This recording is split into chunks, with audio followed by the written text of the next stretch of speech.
Welcome to my YouTube channel. বন্ধুরা, তোমরা কেমন আছো? আশা করি সবাই ভালো আছো, আমিও ভালো আছি। তো আজকে আবার একটা নিয়ে চলে আসলাম মোমোর ভিডিওটা ভালো লাগলে অবশ্যই একটা লাইক, শেয়ার, সাবস্ক্রাইব অবশ্যই করবে।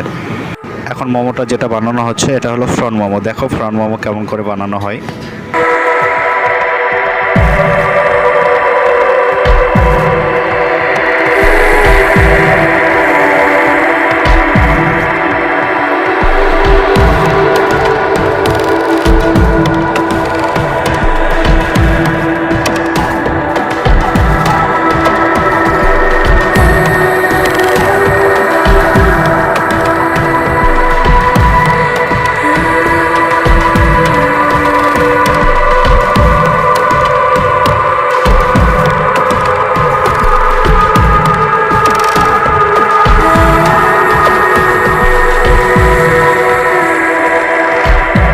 ফ্রন্ট মোমো দেখতে কিন্তু খুব সুন্দর লাগে না?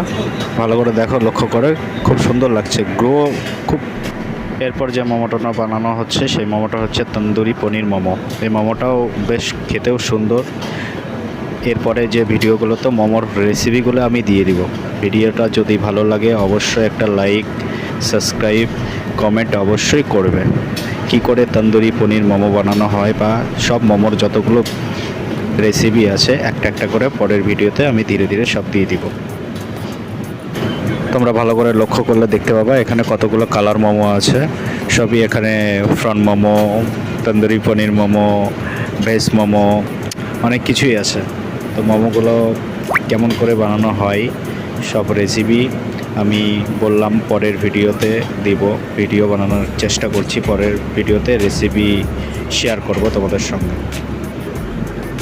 এটা হলো ভেজ মোমো। এটা ভেজ মোমো একটা অন্য স্টাইলে বানানো হয়। তো মোমোটা এটাও খেতে খুব সুন্দর, খুব ভালো লাগে। দেখো ভালো করে হাতের দিকে লক্ষ্য রাখো, মোমোটা এইভাবে ধরবে আর এইভাবে ধীরে ধীরে ধীরে ধীরে পেঁচাবে, তাহলে বুঝতে পারবে এরকম গ্রো আসবে। তো একদিনে মোমো বানানো হয় না। তো বাড়ির জন্য ঠিক আছে, কোনো ব্যাপার নাই। কোনো রেস্টুরেন্ট, কোনো হোটেল এরকম স্টাইলিশ তো মোমো দিতে হবে। অনেক রকম স্টাইলিশ মোমোও বানানো আছে। এই যে ভালো করে একটু হাতের দিকে লক্ষ্য রাখলেই বুঝতে পারবে যে কেমন করে বানানো হয়। ওকে বন্ধুরা, বাই বাই। ভিডিওটা ভালো লাগলে অবশ্যই সাবস্ক্রাইব, লাইক, কমেন্ট, শেয়ার অবশ্যই করবে।